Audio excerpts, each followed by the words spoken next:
episódio de Café na Rede. Eu sou o Terry Lima e hoje vamos passar por conexões, liderança, paixão e muito mais. Mais uma vez encontramos aqui na nossa casa, que é a The Editorial Riverside em Lisboa. Por favor, venha visitar o hotel. É de facto esplendoroso a qualidade e a arte que se encontra neste hotel. O nosso convidado de hoje é um verdadeiro maestro dos negócios, dividindo o seu tempo entre consultorias estratégicas nas prosperar negócios, experiências de lideranças na metanoia, participações. E quando não está a ajudar empresas a crescer, ele está a brincar com os amigos aos vinharteiros, no meio da vinha. E negócios, vinho, é uma combinação perfeita. Quem disse que empreender e ser empreendedor não pode ser divertido?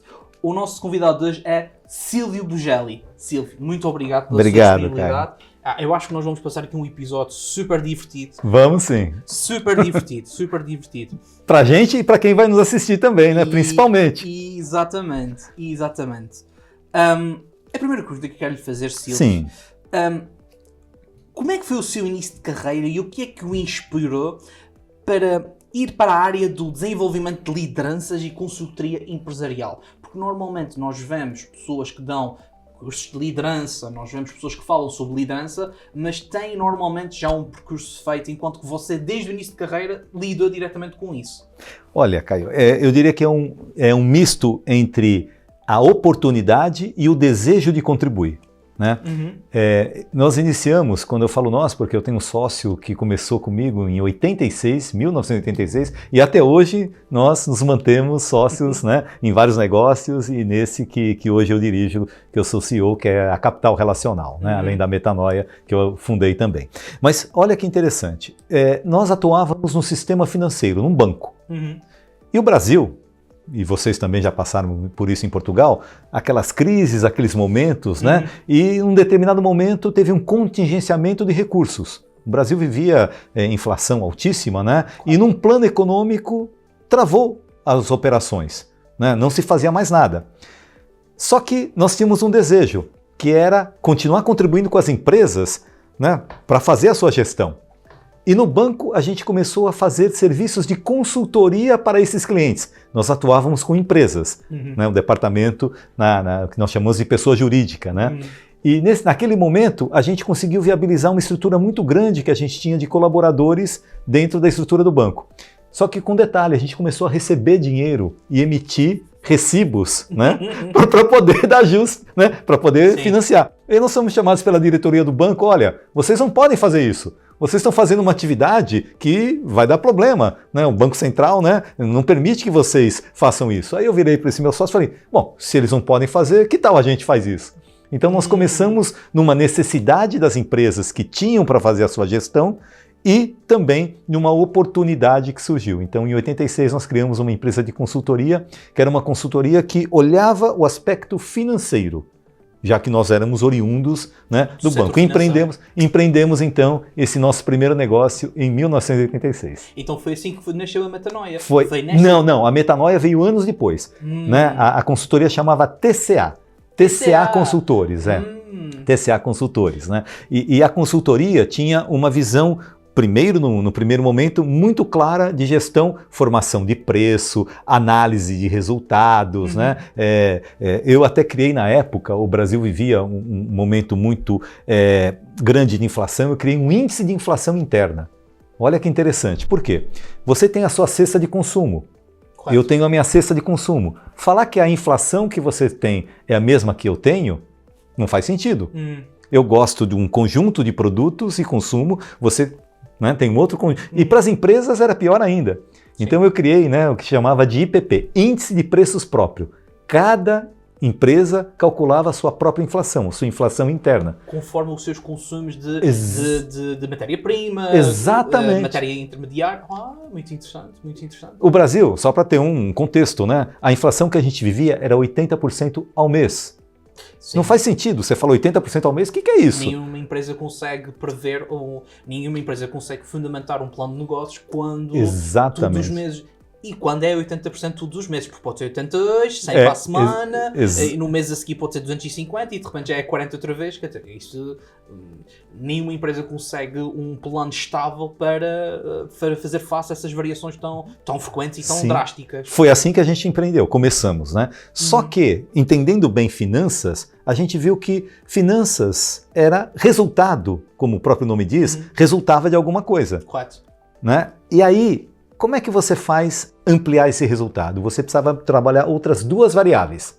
A variável do cliente e a variável da equipe. Foi aonde nós criamos o conceito de uma gestão sistêmica da empresa, uma gestão integrada. Você trabalhava os resultados, os controles que eram necessários, né? Mas você também trabalhava a fidelização do cliente e também trabalhava o engajamento do colaborador. E essa tríade que a gente permanece até hoje, que tem a ver, tem um sentido da visão sistêmica, é o que nós atuamos. Anos depois, a gente viu o seguinte, aí você perguntou da metanoia, né? Sim. Então já vou contar a história da metanoia para você. O que acontecia, Caio? A gente era contratado por um empresário para tirar a empresa do ponto A e levar para o ponto B. Correto. Ok? E tínhamos sucesso com isso. Né? Era muito gostoso quando a gente terminava um trabalho e a gente olhava para trás, poxa, a empresa estava num patamar, hoje ela está em outro patamar. Ela estava no Azinho, ela veio para o B. Depois de 3, 4 anos, nós éramos chamados novamente pelo mesmo empresário. E o que acontecia? A empresa que estava no ponto B tinha regredido. Né? Ela não voltava para o ponto A, mas ela voltava não para aquele patamar que ela estava, um patamar abaixo. Então o que a gente percebeu? A consultoria, ela conseguia levar uma empresa através de métodos, processos. No entanto, quando o empresário não tem o modelo mental, a visão de manter naquele patamar, aquilo regredia. Então, processos ou a cultura não estava apropriada para manter naquele patamar. E aí nós vimos o seguinte, o que muda, na verdade, foi aonde a gente começou a metanoia. O que muda não é as coisas, o que muda é o olhar que o líder tem sobre as coisas. E eu costumo dizer o seguinte, nenhuma liderança leva uma empresa para um lugar que não conhece. Então o líder tem que ir na frente. E como é que ele vai na frente? Através do mindset dele. Correto. Modelo mental. E aí nós encontramos, né, tivemos a felicidade de conquistar essa palavra no Brasil, que é metanoia, que significa modelo mental, mindset, uma palavra de origem grega, né? Meta significa além, noia significa pensamento. Então, como é que você tem um pensamento além? Você só muda o jeito de fazer se você mudar o jeito de pensar. Correto. E você só muda o jeito de pensar se você mudar o jeito de olhar. Então, metanoia é uma mudança de olhar. Então, nós deixamos uma atividade de consultoria, isso em 1999, ou seja, no século passado ainda, para iniciar, né, uma atividade de formação, de gestão, né, gestão educacional, que nós chamamos de uma educação transformadora.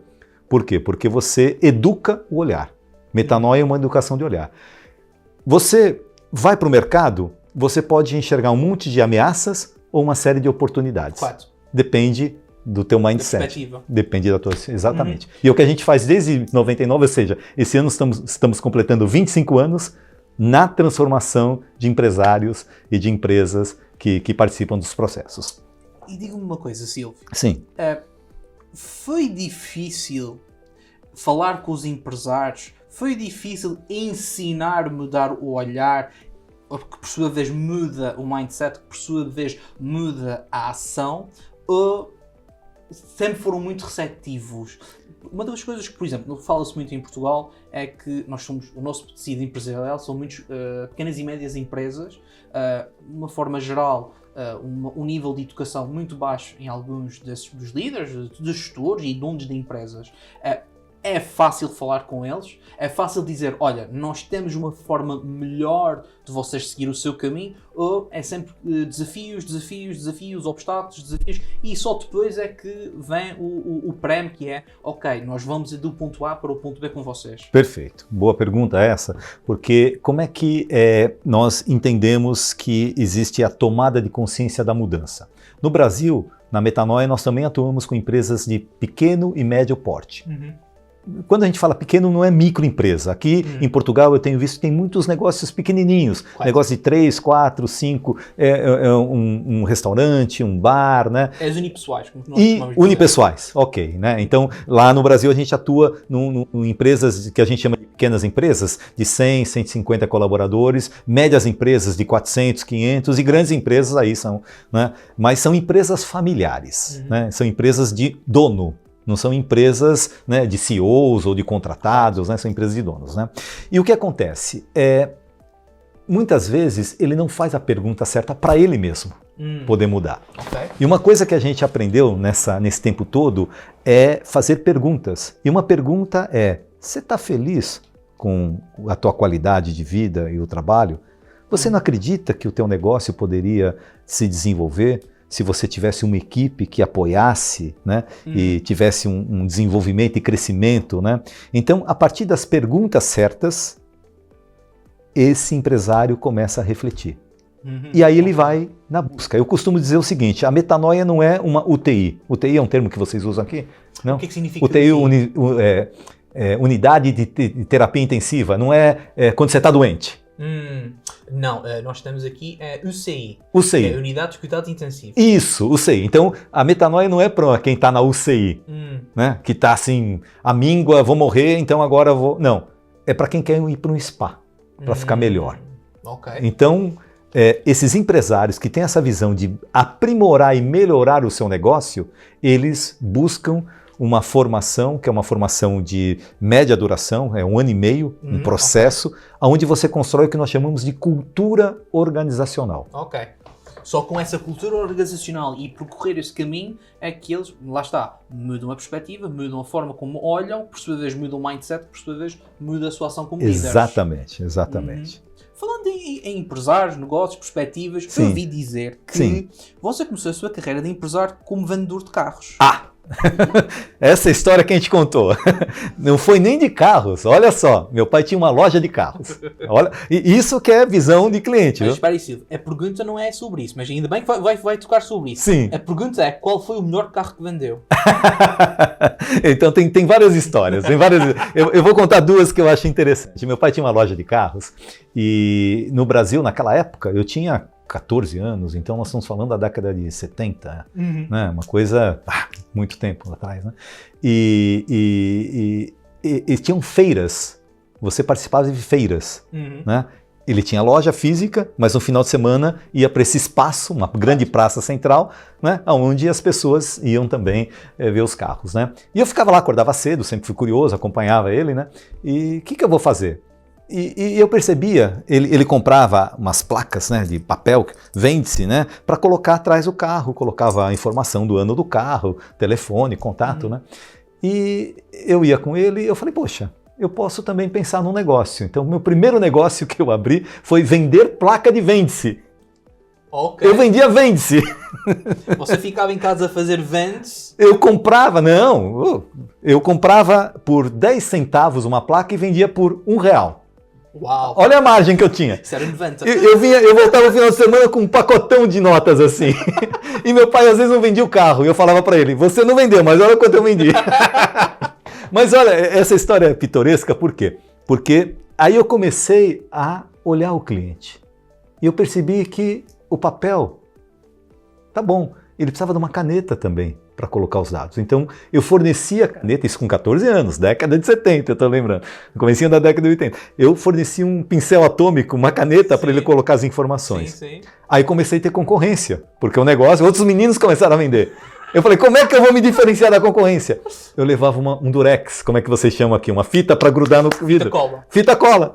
Então, naquela época, o mercado já apresentava diferenciais. Mas a história pitoresca que eu tenho, né? Uma vez eu tinha, acho que 15, 16 anos, eu não tinha habilitação ainda. E meu pai saiu para entregar um carro e chegou uma pessoa com um Volkswagen, Fusca, né? Um Fusca branco, chegou e embicou, né, na porta da loja, entrou assim na loja e embicou, né? Aí ele perguntou, vocês estão comprando o carro? Eu falei, sim, estamos. E eu tinha dinheiro fruto das plaquinhas de vende-se. Olha só, já tinha dinheiro, com 15 anos já tinha um dinheirinho lá, né? Vocês estão comprando o carro? Sim, estamos, né? Aí eu olhei o carro, ele, quanto você quer? Eu não vou lembrar o valor, mas eu quero 1.000. Eu pago 800. Ele, é seu. Eu tinha dinheiro, paguei, a pessoa foi embora. Nisso chega meu pai. Meu pai chega, o que esse carro está fazendo aqui? Eu comprei. Ah, tomei uma esfrega dele. Como você comprou? Ah, comprei. Achei que estava bom, não é barato. Não, e ficou discutindo comigo, não devia ter comprado, não devia ter comprado. Nisso chega um cliente. Quanto é o carro? 2.000. Ah, eu pago 1.800, está vendido. Então ganhei 1.000, assim, sem fazer isso. Nem o carro virou, o carro estava estacionado, acabou de chegar, o pai a mandar vir consigo, dizer assim, filho, porque compraste isso? E de repente já mil reais de lucro apareceram. Mas essa é uma característica que eu tenho. Eu sou uma pessoa sempre positiva. Eu sempre acredito que as coisas podem acontecer de uma maneira positiva. E é possível, voltando atrás Sim. da questão do mindset, é possível ensinar uma pessoa a ser positiva, porque muitas vezes no mundo dos negócios temos de ter sempre um olhar positivo de que nós vamos conseguir e não tanto, isto pode acontecer logo, não vou investir aqui porque isto vai acontecer. Então, olha só, dentro dos meus estudos, além de estudar administração, eu fui estudar neurociência.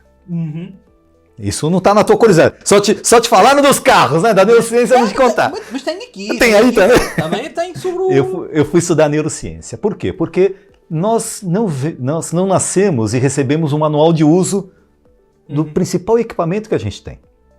Então a gente não usa a nossa potencialidade. As conexões que nós fazemos, né? Que se chamam sinapses, né? Mas eu gosto muito mais de uma outra palavra que poucas pessoas conhecem, que chamam engramas. O que são as engramas? As engramas é um conjunto de sinapses, conjunto forte de sinapses. Então, quanto mais você reforça aquilo, você vai construindo sinapses e reforçou, você criou engramas. Se eu tenho um olhar negativo da vida, das pessoas, do trabalho, eu vou reforçar cada vez mais isso. Isso tem a ver com o meu mindset. Okay. Agora, se eu mudo isso e eu exercito isso, eu falo, poxa, que é o que a gente faz com os empresários, a gente pergunta, precisa ser assim? O teu negócio precisa ser assim? A vida precisa ser assim? Hoje, a maneira com que você conduz, né, não delegando, muitas vezes não confiando nas pessoas, não criando uma equipe. Então, a partir do momento que ele passa a questionar, lembra que eu falei? Fazer a pergunta certa. A pergunta certa é uma provocação para você criar outras sinapses. A pergunta certa é quase metade da resposta. Exato. Mais importante do que respostas são as perguntas. Porque eu estou buscando uma resposta. Se eu cheguei nessa resposta, eu me dou por satisfeito. Mas se eu tenho uma pergunta, sempre eu estou em movimento. Então isso que você falou, eu diria que é mais do que meio caminho. Eu vivo sempre com perguntas, porque as perguntas é que abrem novas perspectivas. E quanto mais... Eu tinha uma coluna numa revista no Brasil que eu chamava Quem Sabe, Aprende. Ok. Quanto mais eu sei, eu tenho que aprender. Né? Não é porque eu sei que eu vou parar de aprender. Né? Então, esse olhar positivo, né, que você perguntou, do mindset, é que a gente mostra para o empresário que tem mudanças que você precisa realizar. Tem crenças, verdades que são cristalizadas, que a hora que você abre a perspectiva de um novo olhar, você começa a perceber um mar de possibilidades, um mar de oportunidades. Tem uma história muito batida lá no Brasil, aqui também deve ser, né? Mas dizem que 2 vendedores viajaram para um país distante, né? E eles vendiam sapatos. Correto. Sei qual é a história. Sabe qual é a história? Sim. Isso tem a ver com mindset. Por quê? Um ligou no dia seguinte e falou, eu estou voltando para minha terra natal. Por quê? Porque aqui ninguém usa sapato. E o outro ligou e falou, eu vou ficar aqui alguns anos, porque aqui ninguém usa sapato. Esse é o olhar positivo e negativo. Mesma situação com 2 perspectivas completamente diferentes. Se aqui ninguém usa, não vou ficar aqui, ninguém vai comprar. Se aqui ninguém usa, tem um mercado enorme para ser explorado. E é aqui que eu vou ficar. Então, isso é uma perspectiva de olhar. Se você tem essa perspectiva de olhar, se ninguém está fazendo isso, é uma oportunidade. E os empresários muitas vezes perdem essas oportunidades porque eles estão no que nós chamamos de zona de conforto. Nada pior que uma zona de conforto. Eu ia perguntar isso, porque muitas vezes há empresários, especialmente quando falamos de empresários que herdaram um negócio. Ou seja, aqueles negócios que já vêm na terceira, na quarta geração, já têm cento e muitos anos Sim. de tradição, desde os sapatos. Em Portugal nós temos muito essa tradição, muitas famílias ligadas ao vinho. Então nós temos aquelas grandes famílias todas ligadas ao vinho, gerações e gerações e gerações. Muitas vezes torna-se muito difícil, porque mais do que cristalizado, são quase como castelos montados em que a zona de conforto é aquelas muralhas e muitas vezes é difícil destruir essas muralhas. É possível destruí-las, é possível um negócio que sempre foi de uma certa maneira, de repente, mudar o foco, destruir as muralhas e renascer, digamos assim. Isso depende do desejo e da vontade. É o que nós falamos do reempreender. Todo negócio nasce com uma semente. Correto. Uma semente que é o desejo do empreendedor, de quem iniciou, do fundador, do pioneiro. Uhum. A partir daí, isso pode ser reelaborado pelos sucessores. Como eu te falei, lá no Brasil nós trabalhamos também com muitas empresas familiares. Correto. É frequente. Existe uma tipologia típica Sim. das vossas empresas Sim. serem as tais empresas familiares. Isso mesmo. Né? E aqui, em Portugal também. Uhum. O grande problema é que existe a zona de conforto, porque quando você tem uma boa situação financeira, né, você acredita que é só isso que você, né, tem como objetivo. Mas lembra que eu comecei a falar lá atrás, né, que tem uma dimensão econômica, mas tem outras dimensões da riqueza que você pode construir. Então, uma dimensão da riqueza que muitas vezes as pessoas entendem que é o sucesso é ter muito dinheiro, ter patrimônio, ter o castelo que você falou, né? Mas é só isso que você quer? Essa é uma boa perguntinha, né? É só isso que você deseja? Ter uma boa situação financeira? Ou você quer deixar um legado, né? Quer deixar uma história, quer fazer uma contribuição e quer deixar algo de significativo para o mundo? Então, muitos empresários, quando começam a refletir sobre essas questões, eles percebem, poxa, eu já herdei, né? Já recebi muito, o que eu posso devolver? E devolver não é muitas vezes devolver em campanhas sociais, né? Mas é devolver no próprio negócio. Né? Hoje, no país, existe uma série de ONGs, né? Organizações não governamentais, existe uma série de atividades, né? Mas como é que você faz isso no próprio negócio? Uhum. Eu mostrei para a Tereza, recentemente, num café da rede que a gente tinha, uma empresa no Brasil que ela fabrica tintas. Uhum. E ela tem uma universidade para os pintores para qualificar. Então, pessoas que não têm emprego, pessoas que não têm hoje uma subsistência, essa indústria de tintas prepara essas pessoas para o mercado de trabalho. Ou seja, dá-lhes um curso profissional e em princípio fidelizam, porque se a marca de tinta deu-me um curso de profissionalização para eu ser pintor e se eu estou a ter sucesso, eu vou utilizar as tintas da empresa A porque foram elas que me abriram o caminho para chegar aqui. Exatamente. Isso é fazer o bem no próprio negócio. Fidelização, engagement, output de negócio. Exatamente. Então, é uma empresa de uma pessoa que herdou também o negócio, estava bem de vida, né? Ganhava muito dinheiro, mas ele, mas é só isso que eu quero. E hoje a universidade é o que mais apaixona. A paixão não é vender tinta, a paixão é ver as vidas se transformando das pessoas. E aí você tem pessoas que estavam com drogas, pessoas que passaram por processos, que ficaram presos e que precisam ser reinseridos na sociedade. Claro. E que hoje, como é que você vai muitas vezes arrumar um emprego? Esse microempreendedor, que é um pintor, Claro. ele está sendo inserido na sociedade. Então, esse é um exemplo de como é que você pode também despertar para o empresário de um grande negócio a perspectiva de fazer o bem. A sua paixão, sem dúvida, é consultoria, estratégia, neurociências também, mas já vamos voltar a esse tema. Sim. Mas também ouvi dizer que você tem uma paixão pelo vinho, Silvio. E tem um projeto que chama-se Vinho Arteiros, onde exploram os vinhos portugueses, e não só, mas também as melhores práticas, sustentabilidade. Como é que foi dar o salto de consultoria, que é sempre um meio mais corporate, o fatinho, a gravatinha, falar com empresários, para de repente estar no meio dos socalcos do Douro, a ver uvas e a falar de vinho e a experimentar vinho, a produção do vinho e por aí afora? Caio, eu estou lançando um livro mês que vem, né? E tem sobre essa experiência. Não, sobre crescer humanamente. Depois a gente vai falar sobre isso ainda. Mas tem um capítulo que eu digo o seguinte: eu nunca fiz negócio tomando leite. Ok. Verdade? O vinho faz parte, então, muito dos seus negócios. A comensalidade, não só o vinho, mas a comensalidade, né, é algo que faz parte dos negócios. Né? Sentar a uma mesa para discutir e desenvolver relação é algo que sempre esteve presente, né, nos negócios e sempre estará presente. Almoço de negócios, jantar de negócios, né? E tem uma máxima, né, que diz in vinho veritas, né? No vinho a verdade. As pessoas, quando celebram, né, e quando tomam os vinhos, elas ficam mais espontâneas, né, as relações se constroem, né, e tudo isso faz parte também do ambiente de negócio. Então, eu sigo, né, na Capital Relacional, que também quero falar um pouquinho sobre as métricas com você, né, sobre isso, mas a atividade, né, dos vinharteiros, não é vinhateiros, vinharteiros, tem um R aí. Eu disse vinharteiros, mas a minha pronúncia é muito lança às vezes. Porque é fazer arte dos vinhos, é vinharteiros, né, vinharteiros, né, e tem esse desafio que é exatamente criar uma comunidade onde as relações elas são nutridas, né, em volta de uma mesa, né. E isso veio de uma indignação. Uma viagem que eu fiz aqui para Portugal. Indignação? É indignação. Indignação? Sim. Com o nosso vinho? Não! Com o preço do vinho no Brasil. Ah! A indignação do preço. Que eu comprei um vinho aqui no Brasil, eu comprei um vinho aqui em Portugal, falei, nossa, vinho, como é que o brasileiro não toma vinho tão bom e barato?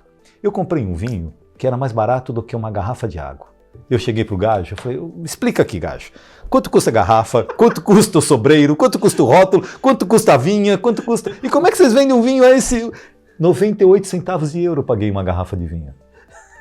Eu falei, e no Brasil a gente paga um vinho muito pior e muito caro. Sim, né? Mas esse vinho você comprou normalmente, é aquele vinho que nós utilizamos com vinho de mesa para temperar comida. Não. Era mesmo um vinho, sério? Vinho sério. Comprei numa cooperativa. Ah, ok. Comprei diretamente, não comprei em mercado, Okay. então Comprei tinha diretamente do produtor. Ok, pronto, agora né? já começa a fazer sentido.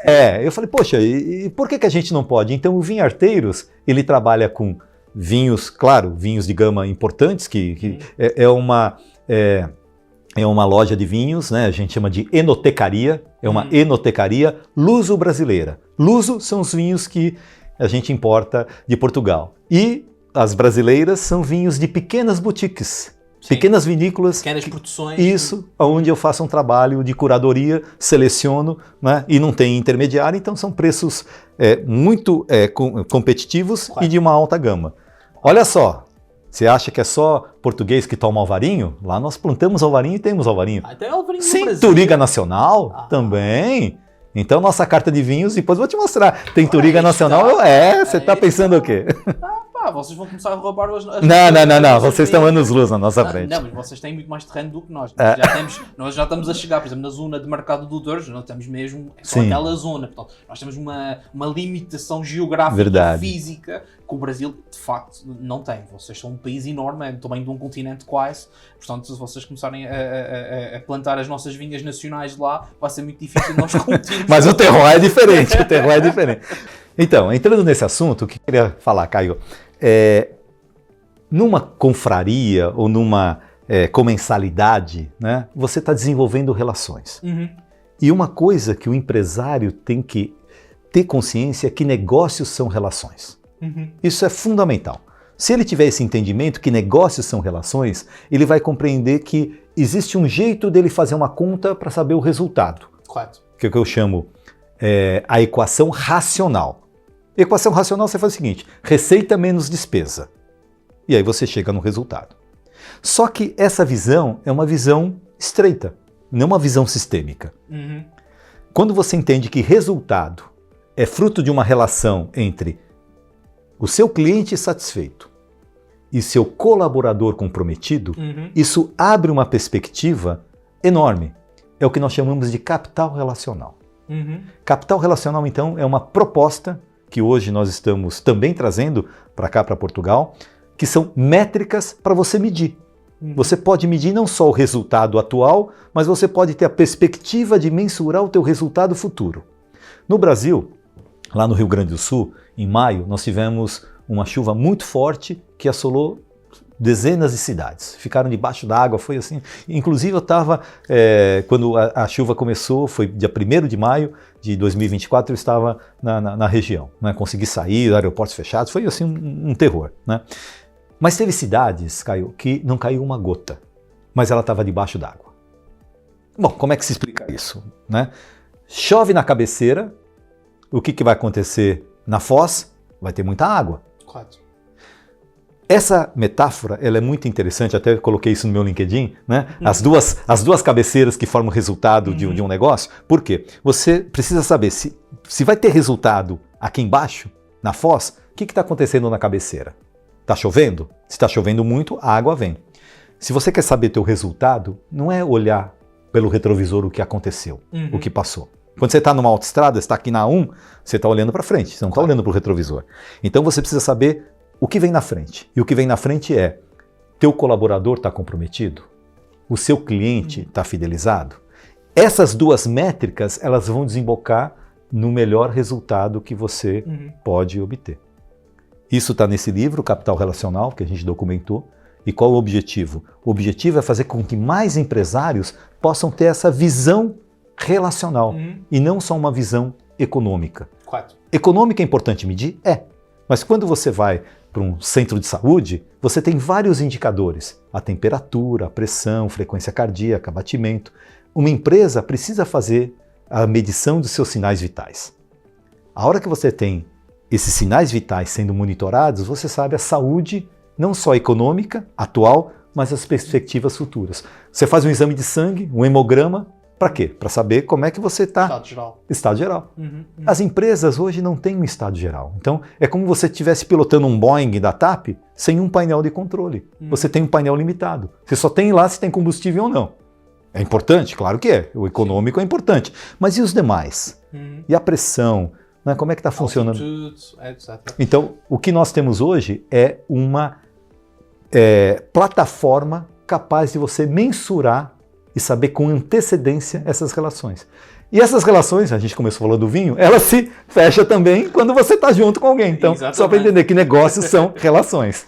Mas, Silvio, uma pergunta, até porque, por causa da capital relacional, onde, efetivamente, que é uma empresa, e não só o conteúdo, que são estratégias de marketing relacional e estratégias de customer experience, cada vez mais fala sobre customer experience, qual a importância destas ferramentas hoje em dia, mas mais importante do que isso, cada vez mais no mundo digital, onde a relação já não é tanto de um para um, mas sim de um para muitos, e através de meios digitais que muitas vezes são impessoais, são muito eu estou aqui e outra pessoa está longe, é possível implementar essas ferramentas de capital relacional ainda? Mais do que possível, é fundamental, é crucial. E você falou uma coisa, experiência. Correto. Experiência. O que é experiência? A palavra experiência. Experiência. Ex é você sair de si, é ir para o exterior, é para o outro. Peri, olhar o todo. Ciência. A ciência de você sair do teu ponto de vista e entender um ponto de vista do outro. Essa é a origem da palavra experiência que eu trato no livro Crescer Humanamente, que eu lanço agora. Por que eu estou dizendo isso? Se tudo leva à tecnologia, a distanciamento, como é que eu aproximo? Eu preciso aproximar. E preciso ter medições, eu preciso ter métricas. Porque cada vez mais esse distanciamento vai fazer com que as empresas diminuam o seu potencial do capital relacional. É uma coisa interessante. Eu tenho certeza que todo empresário que vai assistir essa nossa conversa aqui, ele sabe a receita do seu negócio. Sim. Quanto faturou? Faturação. Isso é óbvio. Faturação menos custo? Não. Vamos falar só da faturação. Legal? Faturação. E qual foi a desreceita? A desfaturação. O que é desreceita ou desfaturação? Então. É quanto você deixa de faturar porque o teu cliente não está satisfeito com você. Então as empresas fazem a conta da faturação, não fazem? E a conta da não faturação ou da desreceita? De clientes que já compraram, mas que não repetiram porque a experiência, algum ponto da experiência foi má. E que se foi. E se você tem métricas para isso, você transforma a desfaturação em faturação. Esse é o ovo de Colombo. Como é que você faz com que o teu negócio cresça, você tenha resultados excepcionais a partir do mesma base de cliente? Muitas vezes as pessoas estão procurando outros mercados, outras... Mas se você tem... Eu costumo dizer o seguinte, imagine que você tem um balde colocando água aqui, colocando receita, mas o balde tem um furo. Não adianta você só ingressar aqui com... Vai sempre sair. Sempre vai sair. Então, se você não reconhece isso, você não vai tratar. A capital relacional faz com que você possa ter resultados excelentes a partir de métricas da gestão do relacionamento, dentro e fora. Por quê? Nós falamos muito do cliente. Agora imagine a seguinte situação. Você falou que muitas vezes o empresário, ele é o empresário do comando, do controle, que não delega, que centraliza. Esse colaborador desse empresário, ele vai descarregar essa ira, essa raiva que ele tem em quem? No dono ou no cliente? No consumidor, porque ele lida diretamente com o cliente barra consumidor do produto. Não e aí a experiência estraga-se, que é o reflexo depois daquilo que se passa dentro de portas. Exatamente. Então, ninguém vai entregar, e isso é importante, nenhum colaborador vai entregar uma experiência superior para o seu cliente se ele não recebe uma experiência superior da própria empresa. Isso é o capital relacional. Ora, aí está. Para além de capital relacional, e para além de empresário e apreciador de vinhos, você também é autor. Sim. Títulos como O Poder da Paixão e Perseverança, A Mentalidade dos Altos Performance e Capital Relacional, que é o livro que traz aqui connosco hoje, fazem parte da sua lista de livros. E o tema muito frequente tem a ver, efetivamente, com a neurociência, que falou ainda há pouco. Como é que a neurociência, que muitas vezes uma pessoa não associaria ao mundo empresarial, mas como é que a neurociência efetivamente é uma ferramenta para a conexão das pessoas e conectar negócios? Modelo mental, a base do modelo mental vem das suas crenças, vem daquilo que você coloca, né? Daquilo que você coloca na tua mente, né? Daquilo que você se alimenta. Sim. Né? Só fazendo uma correção, Capital Relacional não é meu livro, é do meu sócio. Ah, ok. Esse é do Roberto Tranjan, meu sócio, aquele que a gente começou em 86. Em 86. Okay. Eu trouxe ele aqui. Esse aqui é meu, Ver Crescer, olha só. Sim. Também estava na lista para colocar aqui, só que eu escolhi estes porque eu achei mais interessante. Não, mas olha só, Ver Crescer. Sim, é uma árvore e na parte de baixo tem um corte de um cérebro. E agora? Sim, é a mesma árvore, só que é a nossa cabeça. Ser, querer, ver. Ah, que engraçado. Mudou a ordem, né? Sim. Ver Crescer.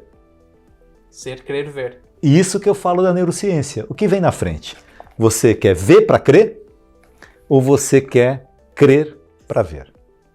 A neurociência, ela nos explica aquilo que muitas vezes não é lógico. Eu costumo dizer, não é lógico, é neurológico. Ok. Por quê? Você acredita em coisas que muitas vezes não existem, mas você acredita porque está no teu mundo, está na tua cabeça. O meu trabalho final de conclusão, lá na Faculdade de Medicina da USP, foi memória. Olha como é que acontece a questão da memória. Imagina que memória, eu tiro uma fotografia e guardo essa fotografia. Mas essa fotografia ela é composta por vários fragmentos. Para ser mais didático, imagina que é um quebra-cabeça. Quando eu tiro aquela fotografia e trago ela novamente, algumas peças desse quebra-cabeça foram apagadas. Mas eu reconstruo esse quebra-cabeça com outras peças. Então, uma coisa que muitas vezes não é real, aliás, uma coisa que é real, que eu vivi, mas alguns anos que eu guardei e trouxe. Essa imagem ela vai mudando ao longo do tempo. Então eu sou capaz de daqui a 20 anos falar, não, eu tive lá no hotel em Porto, né, com o Caio e fizemos uma reunião que era na beira do Rio Douro. E afinal de contas era Lisboa, Rio Tejo, Culteri. Percebe?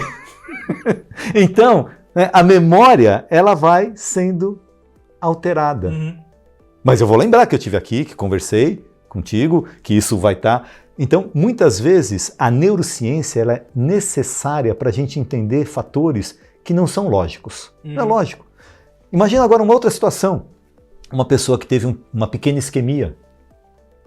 E essa isquemia faz com que aquela conexão, aquela sinapse, deixou de existir. E ele não consegue compreender uma determinada coisa. Você fala, pô, o cara não compreende isso, é tão lógico. É lógico para quem? Para ti. Não para o outro. Então, na educação, eu também aprendi que entender o outro, as potencialidades e as limitações, é necessário. Por quê? Porque cada um tem uma percepção de mundo única. A gente pode viver a mesma experiência e você sair com uma percepção e eu sair com outra. E fazer esse ajuste de percepção é o grande trabalho de um líder. Eu diria o seguinte, bom, o que o líder tem que fazer na sua essência, se ele trabalha como equipe? Ajustar os diferentes pontos de vista. Por quê? Porque é isso que vai dar riqueza em ampliar as possibilidades da gestão do negócio. Falando em pontos de vista, pequenos mundos, um livro pode ser um pequeno mundo criado pelo autor a fazer uma descrição ou a mostrar uma perspectiva diferente. Qual era o livro que você gostaria de ter escrito e que ainda não escreveu? Pode ser um livro de um autor, que pode ser de um autor brasileiro ou de um autor português, e diga, pai, eu adorava ter escrito este livro. Ou então pode dizer assim, olha, eu tenho uma ideia na minha cabeça de escrever um livro, só que eu ainda não o fiz. Bom, eu tenho já um livro preparado, que vai falar do mundo dos vinhos, não dos negócios. Mas esse eu não vou falar agora, né? Mas eu vou fazer aqui, vou falar de um livro escrito pelo meu sócio, né? Que eu acho que é um livro muito à frente do seu tempo. Muito à frente do seu tempo. Esse livro foi lançado em 94. Então você vê que tem, né?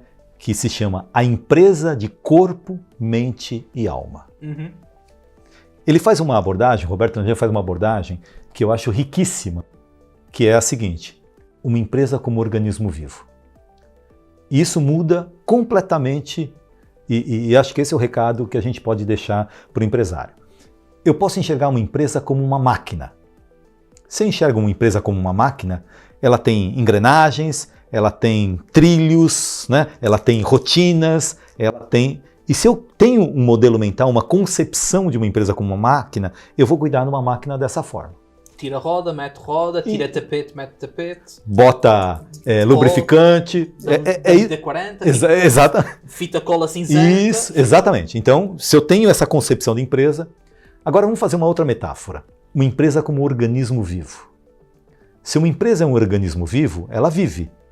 Ela tem vida, né? Ela tem a estrutura, que é o corpo, a parte física, tangível, aquilo que você enxerga, né? Ela tem mente, ela tem que pensar alternativas para mercado, possibilidades, né? E ela tem alma. Empresa com alma é uma coisa que no Brasil foi descoberta lá na década, né? No início do ano 2000, por isso que eu falo que o Roberto é um precursor disso, né? E acho que Portugal ainda não descobriu que a empresa tem alma. O dia que o empresariado português entender essa tríade integrada, as empresas serão muito mais rentáveis, competitivas e saudáveis. Então o convite que eu faço, né, já que você falou de um livro, né, a empresa de corpo, mente e alma é uma maneira de enxergar a empresa num outro ponto de vista. Não no ponto de vista do trabalho, mas do ponto de vista de um organismo vivo, de um ser. A empresa é um ser. E se eu tratar a empresa como um organismo vivo, né, essa perspectiva vai ampliar muito a minha potencialidade de gerar riquezas. Tive uma pergunta, já tocou várias vezes aí. Sim. A cultura empresarial do Brasil é muito diferente da cultura empresarial portuguesa ou existem mais semelhanças do que pensamos?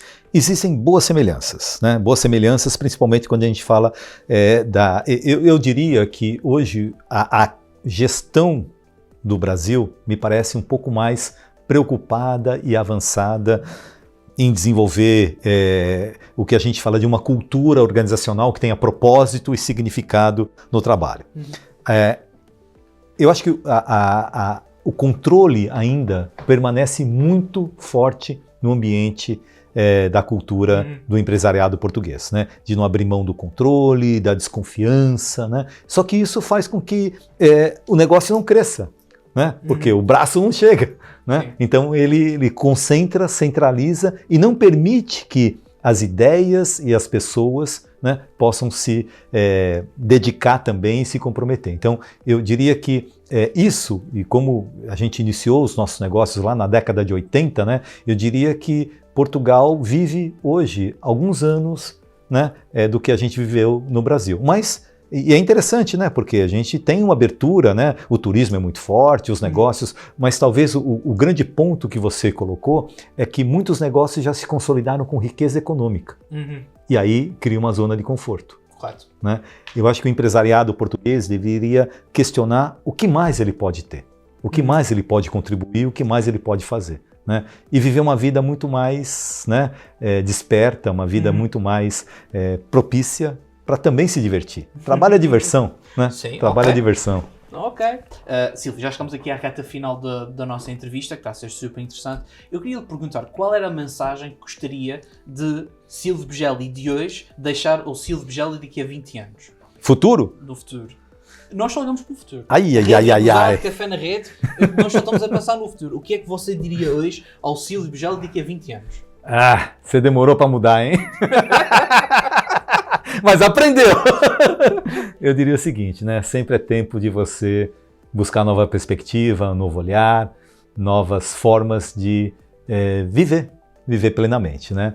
E eu, né, como metanoia, né? Essa palavra que eu trouxe do nosso negócio, que é de origem grega, né? Eu também vivi a minha metanoia, né? Eu também me vejo como uma pessoa sempre em busca de algo, sempre, né, em um ser inacabado. Um ser inacabado que sempre está em busca, um ser de busca, né? Não existe um ponto de chegada. Então, daqui a 20 anos, eu estarei certamente melhor do que eu estarei hoje. E para isso, né, eu sempre tenho que ter bases, né, me cercar de pessoas, mas me cercar também de valores que me levem a esse futuro melhor.